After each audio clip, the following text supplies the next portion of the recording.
I want to shoot a little video of our receiving station here at Chamberlin and Wingert. It's 20th of September. This is our building that we receive our septage into, and we wash our porta pots. This is my home. Might be getting some sun in the lens, but that's where I live. This is our truck shop where we do our repairs and store our trucks.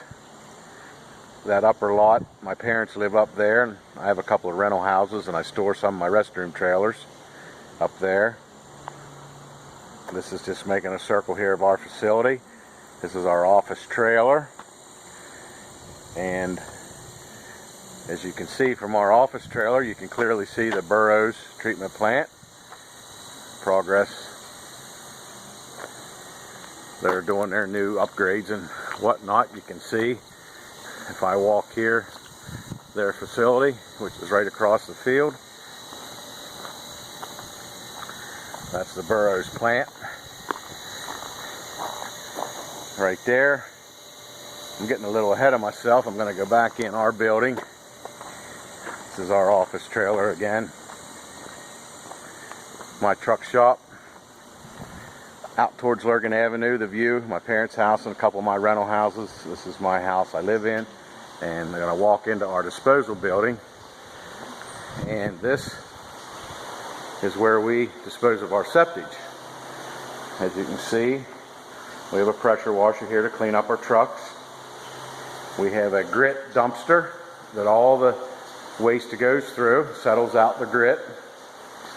As the waste flows through this, the grit is contained, and the water then flows into this, which is a screen box, bar screen.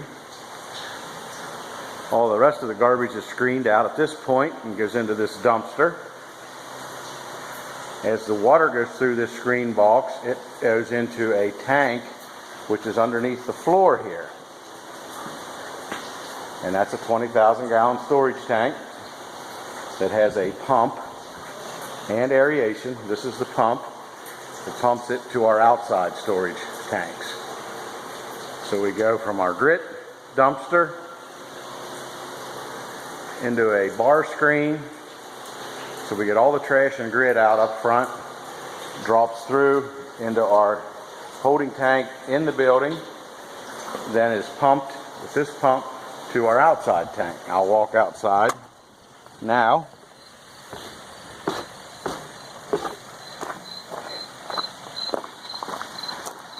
And we have some decanting going on, so I'm walking around up onto my catwalk. As you can see, we're spray irrigating today.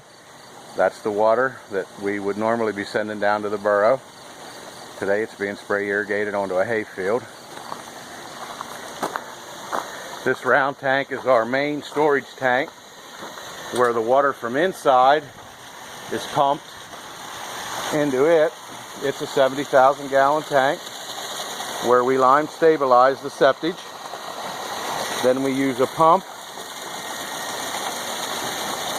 dropped in, pulling the clear liquid over into the first chamber of this tank. This is a 2-compartment, 50,000 gallon, 25,000 per side. But this fairly clear liquid has some green tint to it. We're blaming that on our little bit of porta pot waste, but it is filtered there in that PVC tube, and again here with some Zabel filters. Once this tank's full, it flows through those Zabel filters over into our second compartment of this 50,000 gallon tank. You can see it dropping in. Both these tanks have aeration, which we would use more of if we were going to the borough. When we're field applying, we don't really need the aeration, doesn't help us at all. But we have a pump in here that brings the water out. Eventually we hope into this standpipe, and our meter pit, we have a meter in here, and then over into this manhole beside our line here.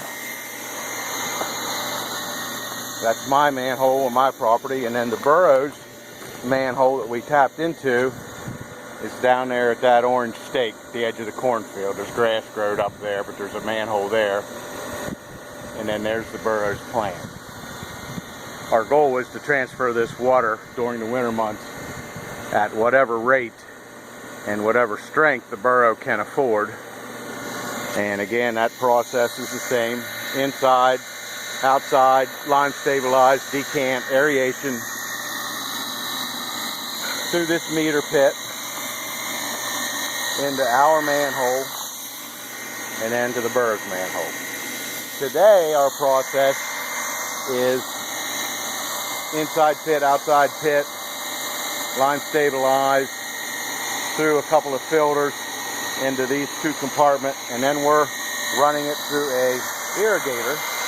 It's an irrigation pump, and out into our field.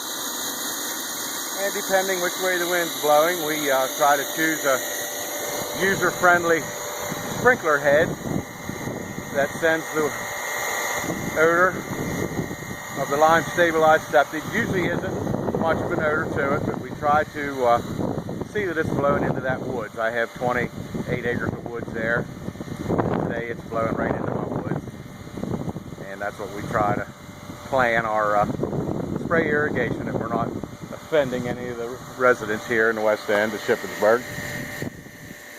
And that's basically it.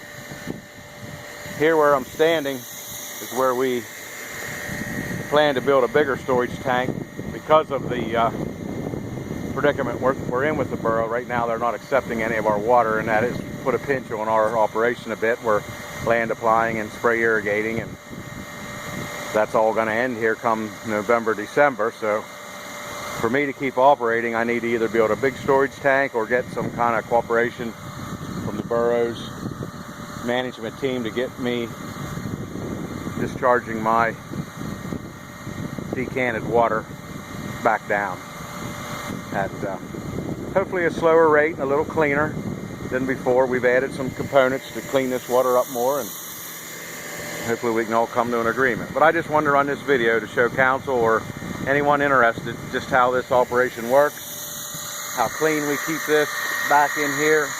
We're in the west end of Shippensburg, just outside of the borough, and as far as I know, no complaints to date. I've been back in here 20 years, born and raised on these farms. This is the Bard farm that the borough's now on. Pauline Bard was my grandmother,